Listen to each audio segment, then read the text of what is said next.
जोहार साथियों, संथाल टाइम्स में आपका स्वागत है। आज हम आपको हरियाली के आंचल में बसा साहिबगंज का इतिहास बताने जा रहे हैं। जैसा कि आप जानते हैं, साहिबगंज जिला का इतिहास काफी समृद्ध एवं रोचक रहा है। साहिबगंज शहर का इतिहास मुख्य रूप से राजमहल और तेलियागढ़ी किले के इतिहास पर केंद्रित है। साहिबगंज जिले की ऐतिहासिक घटनाएं मूलतः संथाल परगना जिला मुख्यतः गोड्डा, दुमका, देवघर एवं पाकुड़ से ही संबंधित है। साहिबगंज का मतलब है मास्टर्स या यूं कहे साहिब या साहिब का एक स्थान। ब्रिटिश राज के दौरान रेलवे स्टेशन के आसपास कई अंग्रेजी और अन्य यूरोपीय लोग रहते थे और काम करते थे। संभवतः अंग्रेजों के साहब का स्थल होने के कारण साहिबगंज नाम दिया गया।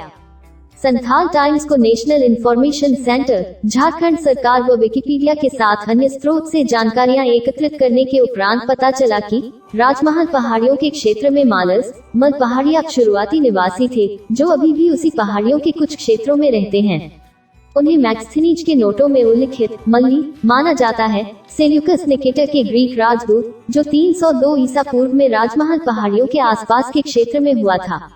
645 ईस्वी में चीनी यात्री हवेल असोम की यात्रा तक इस क्षेत्र का इतिहास अस्पष्टता में लिपटा हुआ था।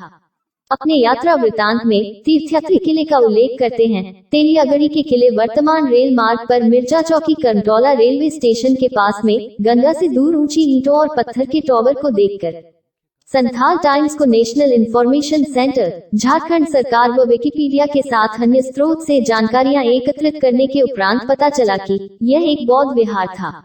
जिले का एक निरंतर इतिहास 13वीं शताब्दी से प्रचलित है, जब तेलियागढ़ी मुस्लिम सेनाओं का मुख्य द्वार बन गया था, जो बंगाल से और उससे मार्च करती थी। दिल्ली में सल्तनत शासन के दौरान बख्तियार खिलजी ने तेलियागढ़ी दर्रे से होते हुए बंगाल और असम की ओर प्रस्थान किया। उन्होंने बंगाल पर कब्जा कर लिया और इसके राजा लक्ष्मण सेना भाग गए कूच बिहार पश्चिम बंगाल में। 1538 में शेर शाह सूरी और हुमायूं तेलियागढ़ी के पास निर्णायक लड़ाई के लिए आमने सामने आए। 12 जुलाई 1576 को राजमहल की लड़ाई लड़ी गई और बंगाल में मुगल शासन की नींव रखी गई।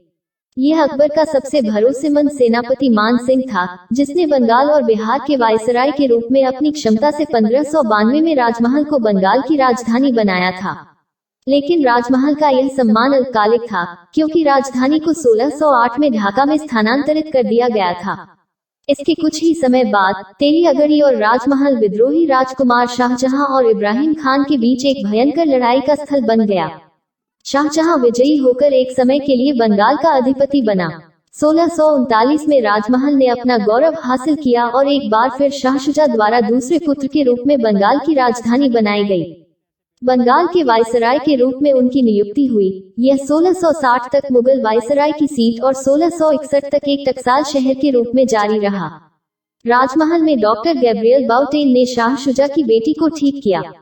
इस तरह से डॉक्टर बुटेन ने शाह शुजा से एक आदेश फरमान हासिल करने में सफलता प्राप्त की, जिससे अंग्रेजों को बंगाल में व्यापार करने की स्वतंत्रता मिली। इस प्रकार ब्रिटिश शासन की न्यूनतम नींव यहाँ रखी गई थी। बंगाल के भगोड़े नवाब सिराज उद दौला को 1757 में प्लासी के युद्ध के बाद अपनी उड़ान के दौरान राजमहल पर कब्जा कर लिया गया था। वर्तमान संथाल परगना सहित वर्तमान हजारीबाग, मुंगेर, जमुई, लखीसराय, बेगूसराय के कुछ हिस्सों के साथ सहरसा, पूर्णिया और भागलपुर का एक हिस्सा, जिलों को इलाहाबाद संधि के बाद इलाहाबाद में शाह आलम द्वितीय से 1763 में दीपवाणी की मान्यता पर अंग्रेजी द्वारा जंगल तराई के रूप में कहा गया था। संथाल टाइम्स को नेशनल इंफॉर्मेशन सेंटर, झारखंड सरकार व विकिपीडिया के साथ अन्य स्रोत से जानकारियां एकत्रित करने के उपरांत पता चला कि प्लासी की जीत ने तत्कालीन बंगाल के ब्रिटिश मास्टर को बनाया, जिसमें वर्तमान साहिबगंज जिला था। संथाल परगना में वे सरल लेकिन दृढ़ विरोधियों पहाड़ियों के एक बैंड के खिलाफ थे।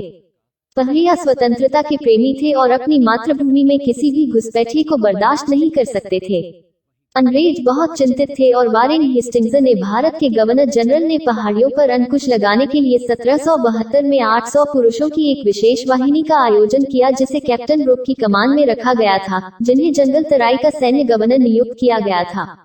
सिद्धों और कानू बंधुओं संथाल परगना के नेतृत्व में 1854-55 के संथाल हूल या विद्रोह के प्रत्यक्ष परिणाम के रूप में भागलपुर, जो अब बिहार में है, के हिस्से को काटकर 1855 में एक अलग जिले के रूप में बनाया गया है और बीरभूम, जो अब पश्चिम बंगाल में है, जिला है। 1942 का आंदोलन पूरे संथाल परगना डिवीजन में भी फैल गया। साहिबगंज में इस मामले के लिए और 11 अगस्त 1942 को एक सामान्य हड़ताल देखी गई। 12 अगस्त 1942 को गोड्डा में एक जुलूस निकाला गया और जल्द ही पूरे जिले का नाम बदल दिया गया। इस प्रकार संथाल परगना जिले ने देश की आजादी के लिए संघर्षपूर्ण संघर्ष में राज्य के अन्य हिस्सों के साथ हाथ मिलाया, जिसका परिणाम 15 अगस्त 1947 को गुलामी के अंत में हुआ। सरकार ने राजमहल पहाड़ियों के पहाड़ियों और अन्य आदिवासियों को समाज के अविकसित रूप से अविकसित वर्ग के रूप में माना और उनकी मुक्ति के लिए नीतियों और योजनाओं को अपनाया। अतीत में सरकार के प्रयास वांछित परिणाम नहीं ला सके और जिले अपेक्षाकृत पिछड़े बने रहे। अलग राज्य के लिए झारखंड आंदोलन ने गति पकड़ी और 15 नवंबर 2000 को झारखंड नाम का एक अलग राज्य छोटा नागपुर और संथाल परगना डिवीजनों के 18 जिलों को मिलाकर अस्तित्व में आया। स्वतंत्रता के पश्चात आदिवासियों की उन्नति के लिए संविधान की 5वीं सदी में इस इलाके को रखा गया है। उसके बावजूद आदिवासियों का शोषण चलता रहा और पृथक झारखंड राज्य के गठन की मांग होती रही। काफी संघर्ष के पश्चात अंततः 15 नवंबर 2000 में छोटा नागपुर और संथाल परगना के 18 जिलों को मिलाकर अलग झारखंड राज्य का गठन किया गया। वर्तमान में साहिबगंज जिला संथाल टाइम्स को नेशनल इंफॉर्मेशन सेंटर, झारखंड सरकार व विकिपीडिया के साथ अन्य स्रोत से जानकारियां एकत्रित करने के उपरांत पता चला कि जिले में गौवों की कुल संख्या 1819 है। जिले का बहुत बड़ा भाग पहाड़ी इलाका है। साहिबगंज जिले का कुछ भाग दामिनी कोह इलाके में पड़ता है। पहाड़ों के बीच अवस्थित इस भूभाग को दामिनी कोह के रूप में जाना जाता है। यह एक पार्शियन शब्द है। इस पार्शियन शब्द का अर्थ पहाड़ियों से घिरा होता है। भौगोलिक दृष्टिकोण से साहिबगंज जिला को 2 भागों में बांटा जा सकता है। इस पहाड़ी इलाके में दामिन और गैर दामिन इलाके अवस्थित है। जिले के 5 प्रखंड मंडलों बोरियो, बरहेट, तालझारी और पतना दामिन इलाके में पड़ता है। दामिनी कोह इलाके का भूभाग साहिबगंज और दुमका जिला में फैला हुआ है, जिसमें इस भूभाग का प्रमुख हिस्सा साहिबगंज और पाकुड़ जिला में पड़ता है। इस संपूर्ण पहाड़ों पर काफी घने जंगल हुआ करते थे जो अभी काफी घट गए हैं। इस इलाके में मुख्यतः पहाड़िया, मलपहाड़िया एवं संथाल जनजाति के लोग रहते हैं। पहाड़ी क्षेत्र में बरबट्टी एवं मकई की खेती होती है। भौगोलिक दृष्टि से दूसरा इलाका उतार चढ़ाव का और खाई का इलाका है। इस इलाके में काफी उपजाऊ जमीन है, जिसमें अच्छी फसल होती है। जिले के 4 प्रखंड साहिबगंज, राजमहल, उधवा एवं बड़हेरवा अवस्थित है। इस इलाके में गंगा, गुमानी एवं बासलोई नदी इसी इलाके में प्रवाहित होती है। इस क्षेत्र की मुख्य निवासी विभिन्न जाति के मध्य वर्गीय लोग एवं पहाड़िया संथाल हैं। गंगा नदी जो इस जिले के उत्तरी सीमा है, उत्तरी पश्चिम कोना से आकर सिकरीगली के पास दक्षिण की तरफ मुड़ते हुए राजमहल अनुमंडल के राधानगर तक जिले की सीमा के रूप में बहती है। वर्तमान में गंगा नदी धीरे धीरे उत्तर की तरफ धारा बदलती जा रही है। साहिबगंज शहर जो कभी नदी के किनारे हुआ करता था, अभी 1 मील दूर हो गया है। संथाल टाइम्स को नेशनल इंफॉर्मेशन सेंटर, झारखंड सरकार व विकिपीडिया के साथ अन्य स्रोत से जानकारियां एकत्रित करने के उपरांत पता चला कि जिले में गंगा नदी की चौड़ाई करीब 4 से 5 मीटर शून्य है। नदी में सामान्य तौर पर वर्षा में बाढ़ आती है और रेल लाइन के पूर्वी इलाके पानी से भर जाती है। साहिबगंज से फेरी बोट के द्वारा गंगा नदी पार की जाती है। इस तरह कटिहार जिले के मनिहारी के साथ साहिबगंज जुड़ा हुआ है। उसी तरह राजमहल और मालदा जिला के मानीचक घाट के बीच भी फेरी बोट चलता है। गुमानी नदी राजमहल पहाड़ों के दक्षिण हिस्से से निकलकर उत्तर पूर्वी दिशा में बरहेट के पास मुराल नदी से मिलती है। ये संयुक्त धारा जिले की सीमा के बाहर गंगा नदी में सम्मिलित होती है। वनों की बेरोक-टोक कटाई के कारण काफी घने जंगलों के लिए मशहूर इस इलाके में अभी काफी कम जंगल बचे हैं। वन विभाग द्वारा सामाजिक वानिकी के तहत वनों को बढ़ाने के लिए कार्यक्रम चलाए जा रहे हैं।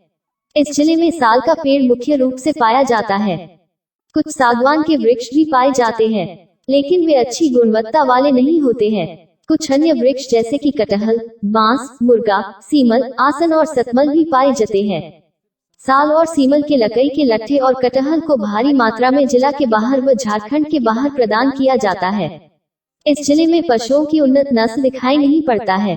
जिले के मवेशी ज्यादातर कमजोर और कम ऊंचाई वाले होते हैं। इस वजह से मवेशियों की संख्या अधिक होते हुए भी दूध की उपलब्धता काफी कम है। पशुओं की उन्नत नस्ल के लिए जिले के विभिन्न स्थानों पर कृत्रिम प्रजनन केंद्र एवं उपकेंद्र की स्थापना की गई है।